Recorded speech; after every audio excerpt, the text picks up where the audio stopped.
The day my son burst through my front door, screaming about an apartment he believed already belonged to him, was the day I finally understood how entitlement grows quietly inside families until it becomes stronger than love itself. My name is Gerald Whitmore. I'm 71 years old, and for most of my life, I believe hard work automatically taught children gratitude. Turns out that's not true. Sometimes sacrifice simply creates comfort people start treating like their birthright. 25 years ago, after my wife Diane and I spent decades saving every spare dollar possible, we purchased a small two-bedroom apartment downtown as an investment property. Nothing luxurious, just a clean, well-located unit in a growing neighborhood. I repaired most of it myself after work and rented it for years while continuing my job as a maintenance supervisor at a manufacturing plant. That apartment represented security to us. Something stable after years of financial struggle. When Diane died from cancer 8 years ago, the apartment became emotionally important too because she helped choose every cabinet, every floor tile, every paint color during the renovation. It wasn't just real estate. It carried pieces of our marriage inside it. My son Ethan never understood that because by the time he became an adult, most of the hard years were already hidden from him. He grew up comfortable enough to believe stability was normal instead of earned. I worked overtime so he could attend university without debt. Diane skipped vacations for nearly 15 years, helping build savings for his future. When he graduated, we helped with the down payment on his first condo. When he changed careers twice before 30, we supported him emotionally and financially each time. Still, Ethan slowly developed the habit many successful children fall into. He began treating parental sacrifice like permanent infrastructure instead of temporary generosity. Then he married Vanessa. Beautiful, ambitious Vanessa, who measured people almost entirely by status, property, and appearances. The first thing she asked after seeing the downtown apartment wasn't whether it held sentimental value or whether renting it was difficult. She asked how much it was worth in the current market. That should have warned me earlier than it did. Over the next few years, Vanessa repeatedly hinted that the apartment would be perfect for starting a family someday. Ethan started saying things like, well, eventually it'll stay in the family anyway. Eventually. Funny word. It allows people to emotionally spend assets that don't belong to them yet. I corrected him several times politely, reminding him the apartment was still part of my retirement security. But each year, his assumptions grew stronger. Vanessa even began referring to the place as our future property during family dinners. Once she jokingly asked whether she could start planning renovations early before the market changes. Everyone laughed awkwardly, except me, because I could already see something dangerous forming beneath the humor. They weren't hoping for inheritance anymore. They were budgeting around it emotionally. Last winter, I suffered a health scare after collapsing briefly while shoveling snow. Nothing life-threatening, but enough to make me reconsider several things. During recovery, I reviewed finances carefully and realized maintaining the apartment long-term no longer made practical sense. Property taxes had increased dramatically, repairs kept becoming more expensive, and honestly, I was tired. Managing tenants at 71 isn't romantic. It's exhausting. Around the same time, my niece Rebecca called me crying because her husband died unexpectedly, leaving her with 2 young children and enormous debt. Rebecca never asked me for money directly. In fact, she seemed embarrassed even discussing her situation. But unlike Ethan, she'd always shown up for family without expecting reward. She visited Diane constantly during chemotherapy.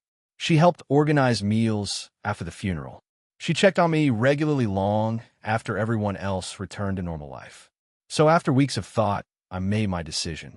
I sold the apartment quietly for a very good price in a booming market and used part of the money to establish education funds for Rebecca's children while securing my own retirement comfortably. For the first time in years, I felt peaceful about the future. Then Ethan found out. Apparently one of his friends working in real estate saw the sale records online and mentioned it casually. The next morning, my front door flew open so violently it slammed against the wall hard enough to crack a picture frame. Ethan stormed inside red-faced and furious before I could even stand up properly from my chair. "How did you sell the apartment?" he shouted. "I promised my wife." "Promised. My wife. Not asked. Not hoped. Promised." Like my property had already become part of his marriage negotiations without my permission. I stared at him for several seconds, honestly trying to process the sheer arrogance of the sentence. Then I asked calmly, "You promised your wife my apartment?" Ethan paced across the living room wildly, running both hands through his hair.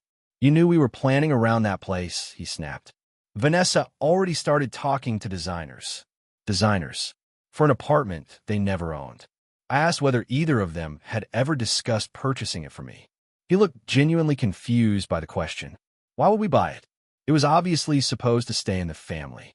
There was the belief underneath everything. My lifetime of work had transformed inside his mind from my achievement into his expectation.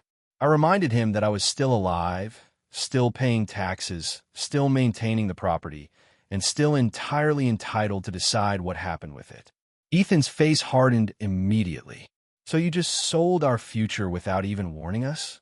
Our future. Again. Not once during the entire conversation did he ask whether I needed the money, whether retirement worried me, or whether selling eased burdens after my health scare. His only concern was the collapse of assumptions he'd already emotionally converted into ownership. Then Vanessa arrived about 20 minutes later, and somehow things became worse.